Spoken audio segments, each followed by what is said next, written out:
and that's on. But that aside, yeah, I don't know what they're going to do there. I mean, her and Maurice. I mean, she jobbed to Maurice on Raw, so I don't know what Kelly's buzz is. But Maurice seems to be getting the push big time, and has been for a good couple of weeks. And I didn't really like Maurice at first, but yeah, she's kind of won me over a bit. Maurice is certainly looking better and better. I do find she doesn't do much in a match, but she doesn't have to do much. She somehow has a good ring psychology about her, and you buy her as a heel. Do you find that? Yeah, big time. Yeah, she is. She's great. She's great at playing the heel.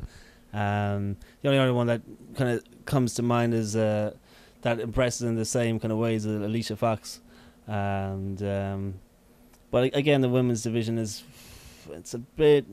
I do find myself kind of fast forwarding here and there every time there's Divas matches on, and whereas opposed to the Knockouts matches I watch from start to finish on TNA. So something's definitely wrong there with WWE.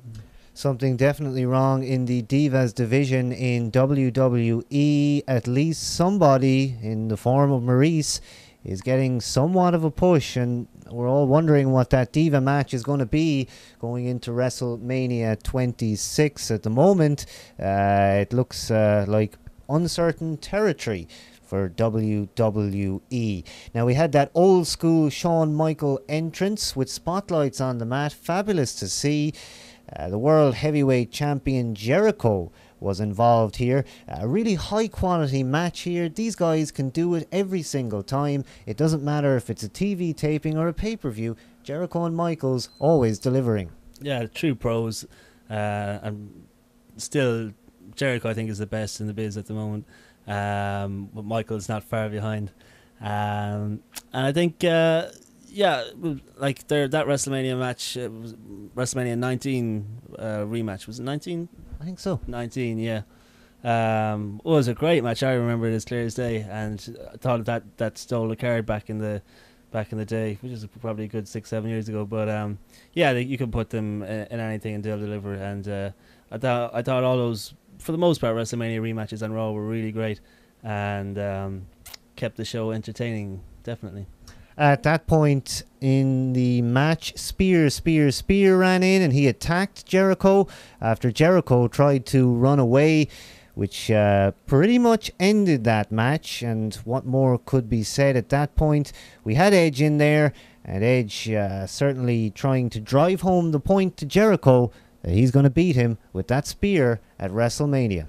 I think it would be a crying shame if he does. I don't want Edge to take the title from Jericho. Jericho's you know what's kind of funny actually when you think about it is that the similarities right now between the two heavyweight champions, AJ and Jericho. Yes. Interesting fact. But anyway, yeah, this spear business, yeah, hopefully not. I hope Jericho doesn't get speared, definitely. What you say about AJ and Jericho, certainly very true. Both those guys are around the same size. They appear, at least I would say side by side, to be quite a similar build. And indeed, they are the current champions of their respective brands. It certainly says a lot for what the smaller guy can now do in the business, as opposed to maybe a few years ago when it was only big man territory. Yeah, and I think AJ... And the suit thing as well, if you kind of notice between Jericho and AJ, and the whole, I suppose, what AJ's gimmick has become with Flair, it's very Jericho actually, come to think of it. And it only just hit me just right now. But yeah, I think Jericho's the man still, and I hope he comes out on top at Mania. Chris Jericho hoping to come out on top and keep his World Heavyweight Championship right around his waist. And certainly Jericho has not had a long enough run with this belt, but do they ever get long enough runs these days? The championship belts change hands, seems like every pay-per-view. Yeah, there's no old school psychology anymore. I mean, those belts are just being swapped around like there's no tomorrow. So I suppose it's been like that for quite a while, hasn't it? It's a scary thought to think that a guy is going to get an intelligent build and then they're going to ruin it by getting rid of the belt in just a few weeks. It seems to happen all too much now.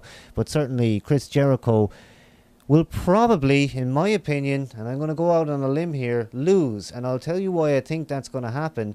Of course, Edge is now the, shall we say, spokesperson for Slim Jim. Of course, Randy Savage once was the spokesperson for Slim Jim. Now Edge taking over that role. Slim Jim are the sponsor of WrestleMania. I think that means Edge wins. Oh, that's a very good point. I never thought of that.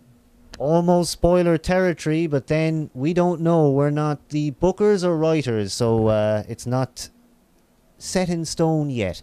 You're listening to the Wrestledope podcast here on Wrestledope.com. You can also get us on justin.tv/Wrestledope right here now live. And thanks to our viewers who are in here at the moment. We'll certainly be answering your questions and talking more about the week's wrestling programming and indeed the news and all our own thoughts about what's going on currently. Yeah, so do stay tuned. We're going to have a big WrestleMania discussion coming up in the second hour, so hopefully everybody stays around and we'll answer all the questions you have. Yeah, we had a match announcement with the announcement of a triple threat at WrestleMania. Randy Orton and Legacy. Finally, a payoff for that long-running angle.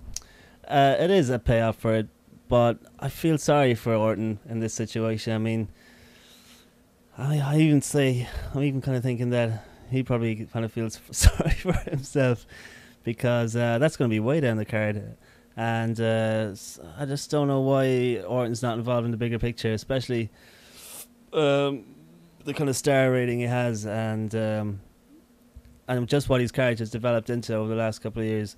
To have him right down with DiBiase and Rhodes is going to be, I don't know, he's just going to get lost in the shuffle. I don't really know if anyone cares. I mean, it's a Raw match, really, you know. To have it on Mania, to settle it, you know, maybe DiBiase, you know, does a big face turn, but yeah, I don't really care about that. So it is elementary to book WWE these days. Not really much of a science behind it. Any old fan really can just sit there and say what they think will happen, and it's a pretty good likelihood that it will. Yeah, I like when they put spins on stuff and there's big surprises. It's been a while since we've seen any big swerves, but hopefully at Mania, if everything's just a clean finish and a clean thing, I'm sure it'll be a good show, but I kind of got that buzz besides Taker and Michaels last year. It was all just a bit too safe for me, and you need to shake it up a bit. Big time. Yes, for certain, and HHH worked a solid match with Randy Orton. It's one I wouldn't mind seeing at WrestleMania again. It is certainly one that is very competitive, and just like Shawn and Chris Jericho, they always work a good match, those two. And right after that match really was working to a great pace, we had Sheamus and Legacy, those three guys interrupting in the match, and indeed the new generation left standing at the end of that encounter. Yeah, a good build for all the matches there for Mania and get everybody in the same picture. And yeah, I mean, it's going to be the same thing, I think, this Monday night, just that extra bit of push before they hit next Sunday. So, yeah, all good. The Hall of Fame announcements were coming thick and fast over the last few weeks, and we now have a very good idea of who is going to be in the Hall of Fame. Not too sure if there are any slots left, but the lineup so far really looks like a great lineup. They're honouring the right people this time. Yeah, I kind of tend to disagree a little bit. I think there's some people in there that are good, but they're missing the big name. I think they're missing a big name, you know. And it's going to be interesting to see if Owen Hart gets a mention with the whole Stu Hart thing. Like we said last week, again, surprising there's been no mention of Owen Hart. And it's kind of sad, actually, because, you know, when are you going to have all those Harts at that thing again, you know? Especially with Bret doing Mania and Stu going into the Hall of Fame. So, and unless they give him a kind of honorary introduction on the QT or something, but yeah, we're missing big names. Whereas Warrior, you know, he turned it down, did he? Or Honky turned it down. We need some of the classics, and because, yeah, I mean, for the most part, no one really from, I suppose, our generation would know many of these people. You might have heard